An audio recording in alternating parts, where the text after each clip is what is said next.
ሁለት ዩናይትዶችን በተመለከትንበት የኒውካስትሉ ጨዋታ ላይ እንግዲህ ዩናይትድ ክሊን ሺት ጠብቆ ምንም አይነት ጎል ሳይቆጠርበት እንግዲህ 1-0 ኒውካስትልን ማሸነፍ ችሏል። ዶርጉ ምን አይነት ፐርፎርማንስ እና ምን አይነት ጎል ነው ማስቆጠር የቻለው? ሄቨን በድጋሚ አስገራሚነቱን ቀጥሏል። እንግዲህ ማን ኦፍ ዘ ማቹን እንግዲህ ዶርጉ ለሄቨን አሳልፎ መስጠት ችሏል። ሩበን አሞሪም ያደረጉት ቅያሬዎች በጣም አነጋጋሪ ሆኗል። በአራት ተከላካይ መጫወታቸውን እንግዲህ ብዙ ላለማብራራት ሲሉ ጋዜጣዊ መግለጫ አልሰጥም ሲሉ እንግዲህ ተሰምቷልና ስለ ጨዋታውና ስለ ሩበን አሞሪም ቅያሬዎች እና ጨዋታው ላይ ተገነዘብናቸው አንዳንድ ነገሮች እናንሳ። ለዚህ ቻናል ግን በቅድሚያ አዲስ ከሆናችሁ ሰብስክራይብ ማድረግ እንዳይረሳ። ወደ ቪዲዮ እንሂድ።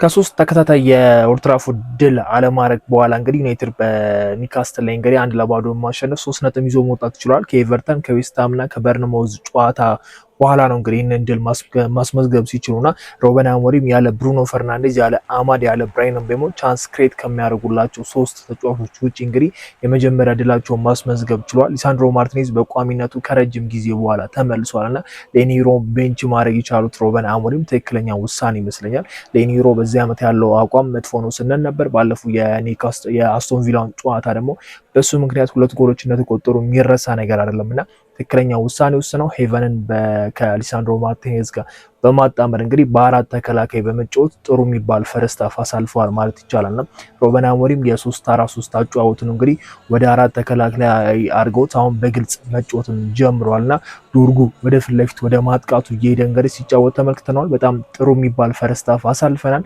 ከአንድ በላይ ጎል ማስቆጠር የምንችልበት እንቅስቃሴዎችም ተመልክተናልና የሄቨንን እንቅስቃሴ አለማድነቅ አንችልም። ይህንን ታዳጊ ከአርሰናል በ1.5 ሚሊዮን ያመጣውና ኦልሞስት በነፃ ያመጣው ተጫዋች ነው ማለት እንችላለን።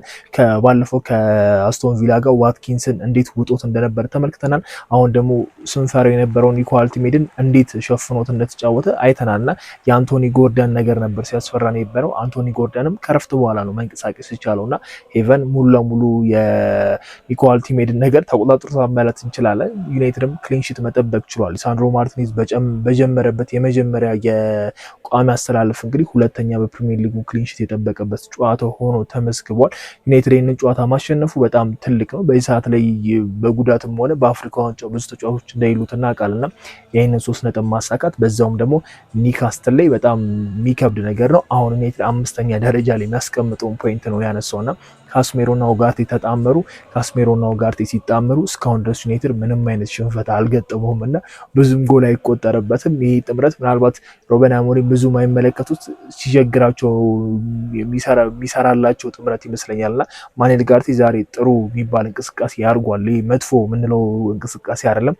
አሁንም ግን ፓስ የማድረግ ችግር አለበት። ኳስን ለተገቢ ሰው ማቀበል ችግር አለበት። ግን ደግሞ ፊዚካሊ የሚፈልጉ ነገሮች ስለነበሩ ጨዋታ ፊዚካሊ በደንብ ሲጋፋ ተመልክተናል። ሲሯሯጥ አይተናልና ማኑኤል ኡጋርቴ ከነበሩት መጥፎ ጨዋታ አንጻር የዚህ የኒውካስትሉ ጨዋታ በጣም አሪፍ ነው ብለን መናገር እንችላለን እና የሉክ ሾው እንቅስቃሴ ያለ ሉክ ሾው ምናልባት ብዙ ማይወራለት ብዙ ስራዎቹ ማይታዩለት ድንቁ ተጫዋች ይመስለኛል እና የሉክ ሾው እንቅስቃሴ አሪፍ ነበር። ሴኒ ላመስ በፕሪሚየር ሊጉ ለራሱ ሁለተኛውን ለዩናይትድ ደግሞ ሁለተኛቸውን ክሊንሺት እንዲጠብቅ ያደረገበት ፐርፎርማንስ የሚገርም ነው። ሰከንድ ሃፍ ላይ የአየር ኳሶችን ሲያሸንፍበት የነበረው ነገር በጣም የሚያስደንቅ ነበርና የዶርጉ እንቅስቃሴ የሚገርም ነበር። ያችን ጎል ያስቆጠረበት መንገድ ከዶርጉ ማን ጠብቆ ነውና እዛ ቦታ ላይ መገኘት በዛ ቦታ ደግሞ ያንን የመሰለ ፊኒሺንግ ከተከላካይ አንጠብቀውም እና ግራ እግሩን ተጠቅሞ እንግዲህ ያንን የመሰለ ጎል ማስቆጠር መቻሉ በጣም ትልቅ ነገር ነው።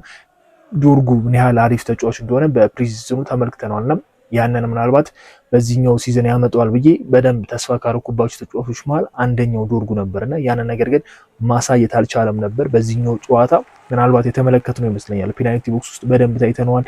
ኳሶችን ክሮስ ለማድረግ ሲሞክር ተመልክተነዋል። ሲስኮ እንኳን ያባከናት የፈርስት ሃፏ በግራ እግሩ የመታት ያችን ኳስ ራሱ ማቀበል ችሎ ነበርና የዶርጉ ክሬቲቪቲ በጣም አሪፍ ነበር። ጭራሽም ጎል ማስቆጠር ችሏል። ይሄ የሚገርም እንቅስቃሴ ነውና አሁን ላለን ደካማ ቲም አሁን ላለን የማጥቃት ሂደት መጥፎነት እንደዚህ መነቃቃት የሚፈጠር ተጫዋቾች ማግኘታችን በጣም አሪፍ ነውና የማቲያስ ኩኛም ነገር አሁንም ቢሆን ለዩናይትድ ጠቃሚ ተጫዋች እንደሆነ እየተመለከትን ነው። የትኛውም ቦታ ላይ ማቲያስ ኩኛን ታገኙታላችሁ። ሲሯሯጥ፣ ሲከላከል የማጥቃት ሂደቱ ላይ በደንብ ብዙ አስተዋጽኦ ያለው ተጫዋች ነው። አሁንም ግን ትልቁ ችግሩ ኳስ ለተገቢው ተጫዋች አያቀብልም፣ ኳስ መምታት አያውቀውምና የማቲያስ ኩኛ የሚመታቸው ኳሶች ምን ያህል ሪስክ እንዳላቸውና ምን ያህል ኳሶቹን ለተጫዋቾቹ ለቡድን አጋሮቹ አቀብለው ቢሆን ወደ ጎል መቀየር የሚችሉ ኳሶች ናቸውና የመጀመሪያው ያቺ ዳሎ ወርውራት እንኳን ዶርጎ ያገባትን ኳስ ሴስኮ በሚገርም ሁኔታ ነው ያንን ኳስ ማቀበል የቻለውና አብዛኛው 9 ቁጥር ተጫዋች ያንን ኳስ ለኩኛ በተገቢው መንገድ እንደማያደርሰው እናውቃለንና ያቀበለበት ኳሱ የሚገርም ሁኔታ ነው። ያንን ይዞ ኳሱን ሄዱ ማውንትም ዶርጉም እዛ ቦታ ላይ ተገኝተው ግን ደግሞ ኩኛው ኳሱን መምታት ነበር የመረጠው። ራምስዴል እንግዲህ ያንን ኳስ ሴቭ ማድረግ ችሏል። የእጅ ወጣ የእጅ ኳስ እንግዲህ ማስቆጠር ይቻላል እና ሴት ፒስ ነበረ ሞር እያስቆጠረን የነበረው። የአየር ኳሶች በደንብ አሪፍ እየሆነን ይመስለኛል በዚህ ዓመት እና ጎሎች የምናገኝባቸው መንገዶች ከኮርና ከቆመ ኳስ ሆኖ ነበር። አሁን ደግሞ የዳሎ የእጅ ውርወራ አንደኛው የጎል ምንጫችን እየሆነ እየመጣ ነውና ኤዲዋም ተናግሮ ነበር የእጅ ውርወራ ላይ በደንብ ስንሰራ ነበር ግን አልተሳካልንም የሚል አስተያየትም ሰጥቷልና ሮበን አሞሪም የመጀመሪያ ፈርስት ሃፍ እንቅስቃሴ በጣም የሚገርም ነበር። ሴስኮን አለማድነቅ እኔ አልችልም። ሴስኮ ጎል ብቻ የምፈልግበት አጥቂ አይደለምና አይኖ አጥቂ ነው፣ ጎል ይጠበቅበታል። ጎሎችን ቢያንስ በየጨዋታው ጎል ማስቆጠር የሚጠበቅበት አጥቂ ነው። ግን አብሮት ካሉ ተጫዋቾች ጋር ከነማውንትና ከነኩኛ ጋር የሚያደርገው እንቅስቃሴ ለነሱ እንዴት ስፔስ እንደሚፈጥርላቸው እንዴት ምቹ ሆኖ እንደሚጠብቃቸው እየተመለከትን ነውና ሙሉ ለሙሉ ብቻ ቦክስ ውስጥ ጠብቆ ኳሶችን አግኝቶ ወደ ጎል ይቀይር የማለት ፍላጎት የለኝም። ጎል እንዳስቆጠር እፈልጋለሁ፣ ምክንያቱም ጎል የሚያስቆጠር ተጫዋች በሰዓት ላይ የለንም። ግን ደግሞ ያለውን እንቅስቃሴ አለማድነቅ አልችልም። መጥፎ ተጫዋች ነው ብዬ ጎል ስላላስቆጠረ ብቻ ጀጅ ማድረግ አይደለም። ሰከንድ ሃፍ ላይ ያገኛት ያቺን ምርጡን ኳስ ከኦፍሳይድ የወጣበት መንገድ ከዛ በኋላ ለኳሱን ለማግኘት እንዴት ምቹ ሆኖ እንደጠበቀ ያንን ኳስ በደካማ እግሩ መቶት እንኳን አንግል እንዴት እንደገጨ አይተናል ነው። የሴስኮን እንቅስቃሴ አለማድነቅ አልችልም። ዝርክዚ ይጠቅመኛል ብለው አስገብተውት ነበረ ሮበን አሞሪም። ዝርክዚ የዛን ያህል ሰከንድ ሃፍ ላይ አልተንቀሳቀሰም። ፊዚካሊና የተወሰነ ኳስ ይዞ እንዲሮጥ ነበር የፈለጉት። ያንንም እየረዳቸው አልነበረምና ሴስኮ በደንብ የተሻለ ተጫዋች ነው። ምንም እንኳን ጎል ባያስቆጥር ጎል ማስቆጠሩ ማይቀር ነገር ነው ብዬ አስባለሁና ዩናይትዶች ሞር አላ ቻንስ ክሬት የሚያደርግ ተጫዋች ያስፈልጋቸዋል። ማቲያስ ኩኛ የሚይዛቸውን ኳሶች ልክ እንደ ብራይን ልክናማን ልክ እንደ ብሩኖ ቻንስ ክሬት ውስጥ የሚገባ ተጫዋች መሆን አለበት ብዬ አስባለሁ እና ኳሶችን ቢሰጥ ኖሮ ከነዛ 3 ተጫዋቾች መሃል አንደኛው ማቲያስ ኩኛ ነው ብዬ መናገር እችላለሁ እና አሁንም ጥሩ ተጫዋች ነው፣ ታጋይ ነው፣ ለሮበን አሞሪም ቲም በጣም ወሳኙ ልጅ ነው። ግን መግባት ያለባቸው ኳሶች እሱ ጋር ሲደርሱ ለተገቢው ተጫዋች ባለመድረሳቸው ብቻ ኳሶች ይበክናሉ። ይህንን ነገር ማስተካከል ያለበት ይመስለኛል። ሮበን አሞሪም ከሱ ጋር በሆነ ወይ ማውራት አለባቸው። በተለይ እልህ የሚገባበት መንገድ አለ። ባለቀ ሰዓት የተመለከተውን ቢጫ አይተናልና አላስፈላጊ ቢጫ ነበረ። ከዚህ በፊት ወልቭስ ቤት ከበርነማውዝ ጋር ሲጫወቱ ከከርክዝ ጋር ባረገው ጸብ እንግዲህ ቀይ ካርድ ተመልክቶ ነበርና እንደዚህ አይነት ሉ ያለበት ተጫዋች እንደሆነ ሁላችንም እናውቃለን። እንደዚህ አይነት ባህሪዎችን መተው ያለበት ይመስለኛል። ምን ያህል ኢምፖርታንት ተጫዋች እንደሆነ በየጨዋታው እየተመለከትን ነውና የፈርስት ሃፉን እንቅስቃሴ አለማድነቅ በጣም ከባድ ነው። ማውንትም እንግዲህ ሰከንድ ሃፍ ሳይጫወት ወጥቷል። የተወሰነ ህመም እንደተሰማው ምን አይነት ስሜት እንዳለው እንግዲህ ሮበን አሞሪም ግልጽ አልሆነላቸውም። እስቲ አዳዲስ ነገሮች ከተሰሙ ስለ ማውንት የምናወራ ይሆናልና በዛሬው ጨዋታ ፈርስት ሃፍ ላይ የነበረ እንቅስቃሴ የሲኒ ላመንስ በጣም አሪፍ ነበረ። የሄቨን ምን አይነት ታዳጊ እንደሆነ ከሊሳንድሮ ማርቲኔዝ ጋር በዛው የመጩት በዛ ድፍረት ኳሶችን እንደ ልቡ ማንሸራሸር፣ የሲኒ ላመንስ በግራም በቀኝም እግሩ ኳስ እንደ ልቡ ማንሸራሸር፣ ዳሎ ሲያጠቃም ሲከላከል ምን ያህል አሪፍ እንደሆነ አይተናል። ሉክሾ ነው እነ ካስሜሮ እነ ኡጋርቴ የሚገርም እንቅስቃሴ ነበረ እና ሮበን አሞሪም ምናልባት የዚህኛውን የቢያንስ ከአፍሪካ ዋንጫና ብራይን ቤሞ እስከሚመለሱ ድረስ በአራት ተከላካይ መጫወት ግዴታ ሊኖርባቸው ይመስለኛል። ባለፈው የበርነማውዝ ጨዋታ ላይ ተመልክተነዋል። በአራት ተከላካይ ሲጫወቱ አይተናል። አሁን ግን በግልጽ መንገድ ነው በአራት ተከላካይ የተጫወቱት።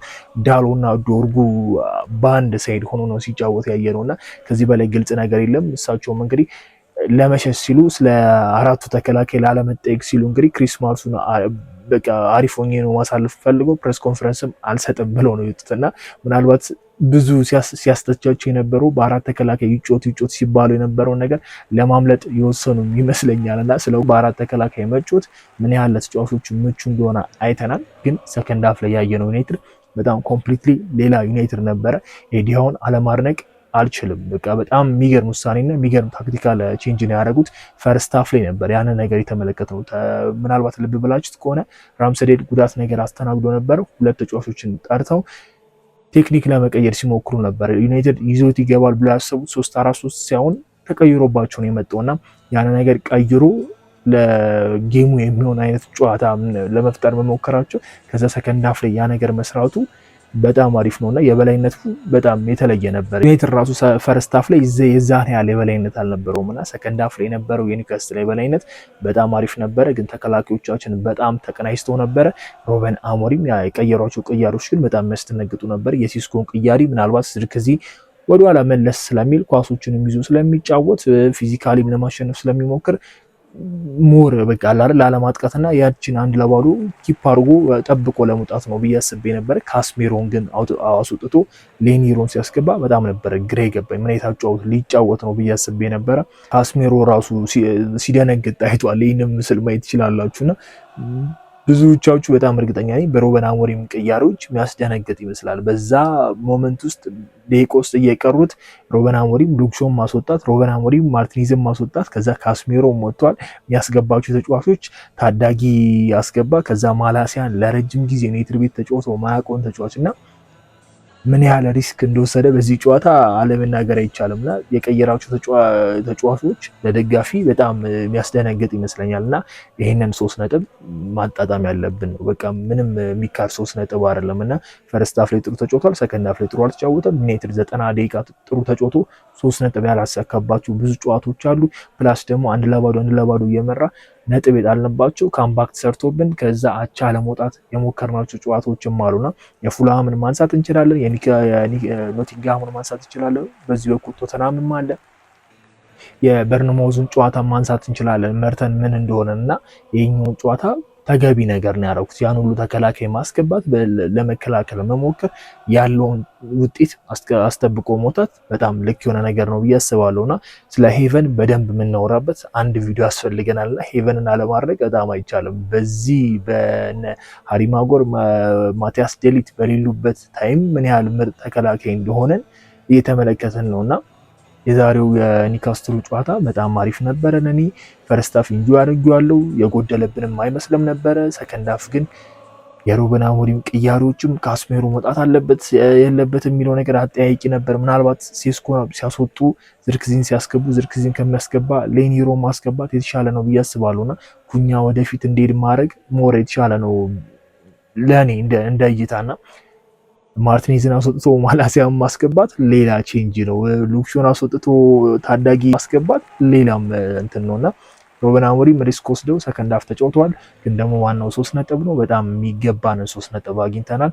በኦልድ ትራፎርድ እንግዲህ ከ3 ተከታታይ ጨዋታ በኋላ ነው ይህንን ነገር ስናሳካ ከወልቭሱ ጨዋታ ከ4 ላውንድ በኋላ ያሳካ ነው ድል ነውና ቀጣዮቹ ጨዋታዎች ቀላል ይመስላሉ። ከዚህ በኋላ በድጋሚ ወልቭስን ነው የምናገኘው። ከዛ ሊድስ አለ። ምናልባት ተከታታይ 3 ጨዋታዎችን ማሸነፍ የምንችልበት ከዚህኛው ጋር ከተጨመረን ደግሞ 4 ተከታታይ ጨዋታዎችን ማሸነፍ የሚቻልበት የመርሃ ግብር ይመስላልና ለዩናይትድ ቀላል ጨዋታ የሚመስሉ ጨዋታዎች ናቸው። ዩናይትድ በዚህ መልኩ ጎሎችን ካስቆጠረ በኋላ መከላከሉ ላይ አሪፍ የሚሆን ከሆነ የተሻለ ቦታ ላይ እንቀመጣለን። አሁን በፕሪሚየር ሊጉ 5ኛ ደረጃ ላይ ተቀምጠናል። እነ ሰንደርላንድ እነ ሊቨርፑል እስከሚጫወቱ ድረስ ክሪስታል ፓላስ አሪፍ የሆነ ደረጃ ይመስለኛልና አሁንም በጣም ሴፍ ነን። 18ኛ ሳምንት ነው ገና። ሊጉ ምን ያህል ከባድ ሊግ እንደሆነና በየሳምንቱ ደረጃዎች እንደሚለዋወጡ እናውቃለን። አሁን ላይ ያለን ደረጃ ከዚህ በላይ ሊያስቀምጠን የሚችል ደረጃ እንደሆነ እናውቃለን። ነጥቦችን የጣልናቸው ወሳኝ ነጥቦች ናቸው። ልክ እንደዚህ ግን ታግለንም ተቀጥቅጠንም ውጤት ይዞ መውጣት መቻል ማለት ትልቅ ነገር ነው። ሩበን አሞሪም ተናግሮታል። ጥሩ ተጫውተን ያላሸነፍንባቸው ጊዜዎች አሉ። እንደዚህ አይነት ጨዋታዎች ደግሞ ያስፈልጉናል ብሏል። የሚያስፈልገን 3 ነጥብ ይዘን ወጥተናል።